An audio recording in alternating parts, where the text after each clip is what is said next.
Hello everyone, তোমরা সবাই কেমন আছো? তো এইখানে দেখো আমি চুটকি বাজিয়ে রেডি হয়ে নিলাম, কারণ আজকে আমাদের কলেজে ছিল ফেয়ারওয়েল। আমায় কেমন লাগছে সবাই কিন্তু অবশ্যই জানিও। চলো ভিডিওটা শুরু করা যাক। এইখানে আমি তাড়াহুড়ো করে যাচ্ছিলাম, কারণ আমার এক বান্ধবী আমার জন্য অনেকক্ষণ ধরে দাঁড়িয়েছিল।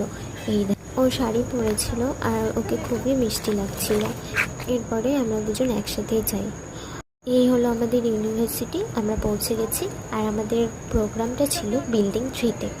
তো চলো যাওয়া যাক বিল্ডিং 3-তে। এই হচ্ছে বিল্ডিং 3। তো শেষমেশ অনেক স্ট্রাগলের পর আমরা আমাদের সেমিনার হলে পৌঁছে যাই। তো এখানে সবাই ডেকোরেট করতে ব্যস্ত ছিল। আমাদেরকে বেলুন ফোলাতে বলা হয়েছিল, তো দুটোর বেশি বেলুন না ফুলিয়ে আমরা সেখান থেকে পালিয়ে আসি। যাই হোক, এখানে সব ডেকোরেশন কমপ্লিট। আর এখানে আমাদের সিনিয়র্সরা, যদিও এন্ট্রিটা এভাবে হয়নি, চলো দেখাই তোমাদের এন্ট্রিটা কিভাবে হয়েছিল।